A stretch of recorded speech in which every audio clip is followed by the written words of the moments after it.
ARPA, and I would love to share my passion for cooking in my kitchen with you.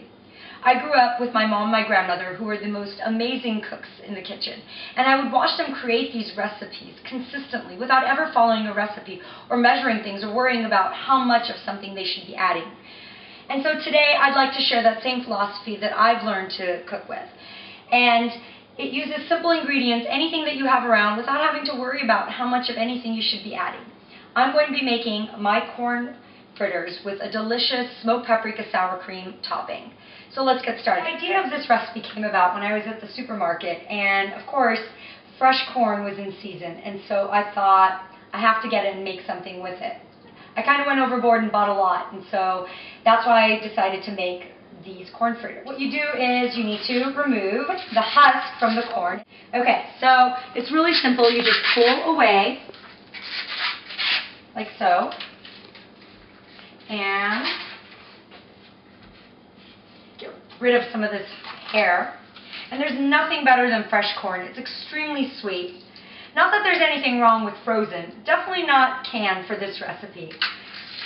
But you can definitely get frozen corn if you're interested in making this recipe when it's not in season. Alright, and then what you do once you remove the husk and all the hair, you cut the end off, like so. And what I like to do is, some people like using bundt cake pans to remove the corn. However, what you can do, not everybody has a bundt cake pan, is take a larger bowl and then take a smaller bowl and turn it upside down inside like so. And the reason I do this is because if you try cutting corn on your cutting board, you're going to end up with corn everywhere around your kitchen except for the bowl. And so this is a way, so as I start cutting, the corn actually goes inside of my bowl. So I'm going to start. I'm going to remove the corn. Be careful of your fingers, and you just lean the flat side against the smaller bowl. And as you can see, as I'm chopping this, the corn's actually going inside of my bowl and not really flying around. And so I'm going to do this all around.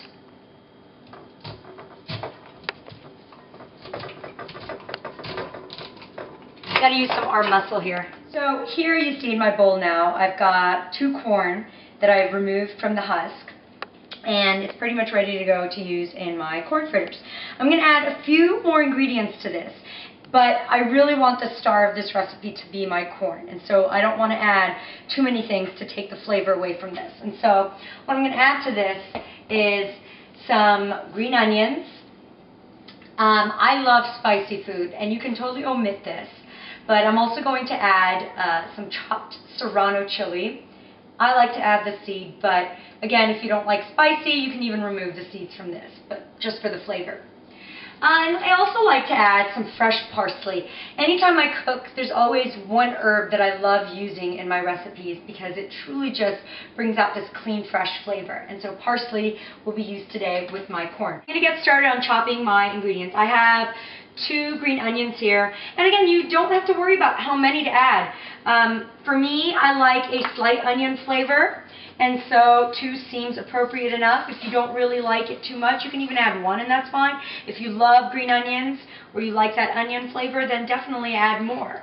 It definitely won't ruin your recipe. And so I cut it in half, and then I'm going to chop it now. And I'm going to use some of the green parts because, one, I think it's really pretty and it adds color to this dish. But I also think it's got a different flavor, a much milder flavor than the white part, which is really where all the onion flavor is. And so I just cut this really finely, as you could see. And be careful with your fingers.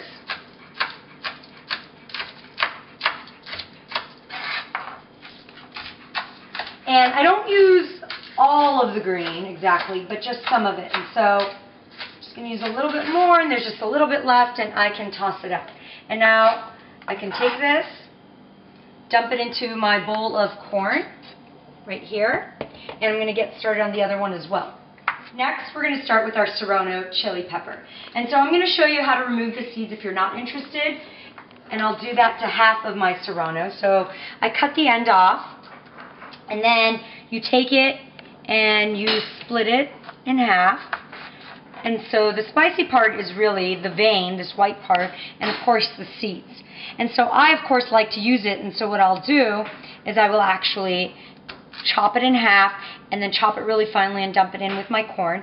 But if you're interested in removing it, you can open it up, take your knife flat, and just go down the center and remove the seeds like so, and just use the flavor of the serrano pepper without really too much of the spice.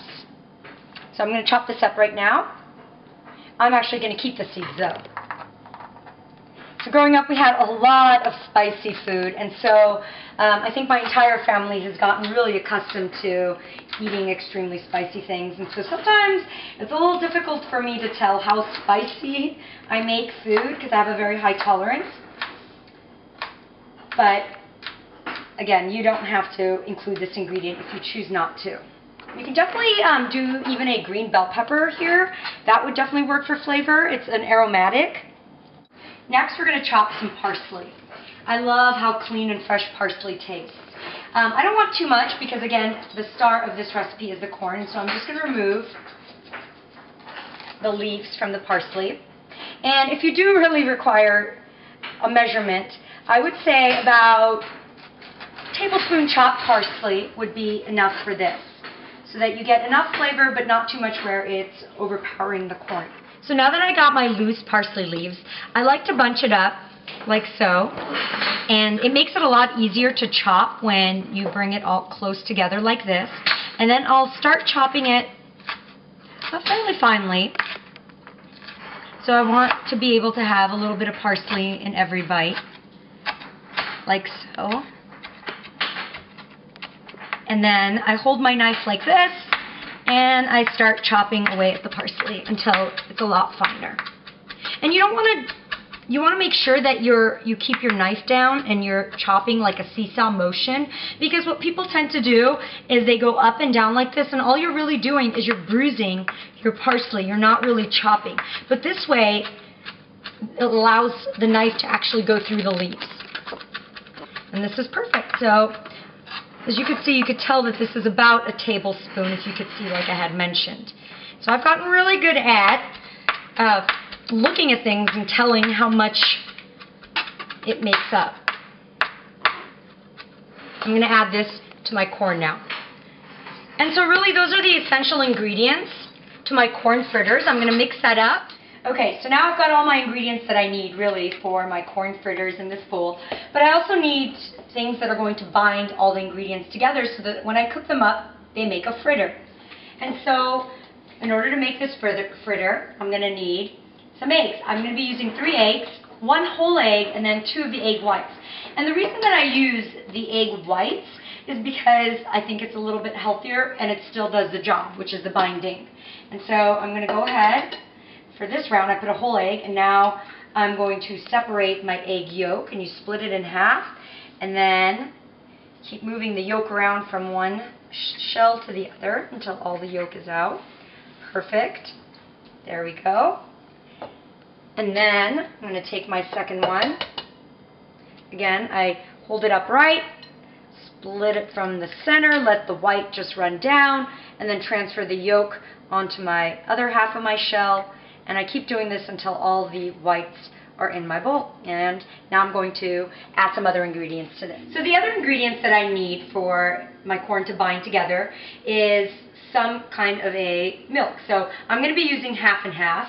You could use heavy cream if you want to make this a really rich dish. Or if you want to really go the healthy route, again, you can use low-fat milk. But I personally prefer the half and half. And so I'm going to add about, I would say, 1/4 of a cup if you had to measure. I start little, and then I can always add more if I really need to.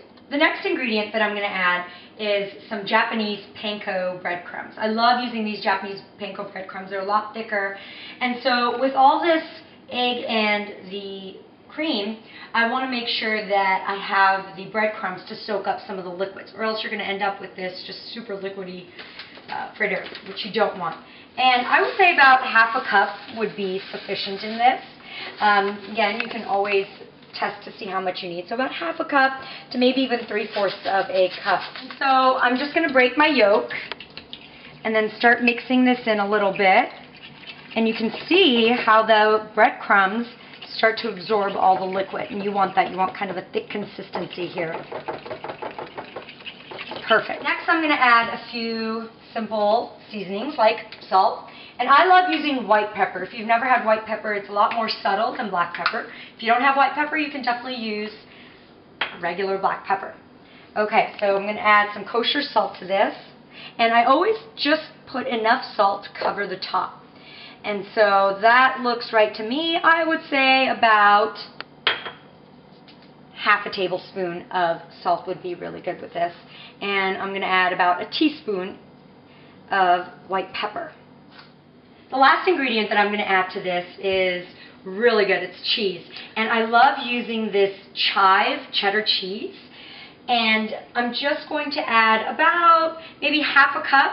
So here now I've grated about half a cup of my chive cheddar cheese. And we're pretty much now ready to incorporate our corn.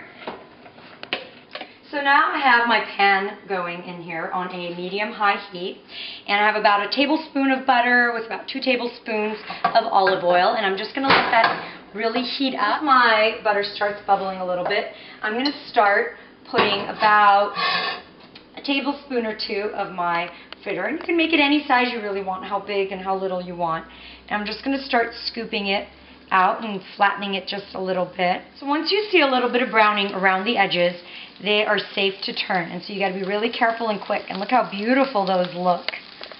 And so you cook them for about 2-3 minutes on each side. While my fritters are sauteing in my pan, I'm going to make my smoked paprika sour cream topping. It's really simple. I just take about 1/4 of a cup, or half a cup I would go for, depending on how many fritters you're going to be making.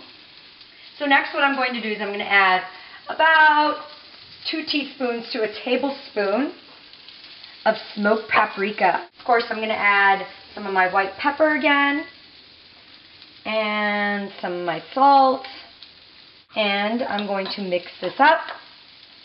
Sometimes what I like to do is if I make it a sort of Mexican style fritter, instead of parsley I'll put cilantro in my corn fritters. And then for this topping, I like to put some chipotles in here with the adobo sauce, and it makes it so smoky and good. But smoked paprika has that same effect as well. And now I'm going to plate my fritters, and what I've allowed my fritters to do is I removed some of that oil on a paper towel, and I'm just going to plate 2 seams really nice. Put a dollop of my smoked paprika sour cream, and a little bit of parsley for some garnish, and voila. And so now I'm going to taste it. So I take a little bit of the sour cream, some of the corn fritter, and oh, this corn fritter is so crispy.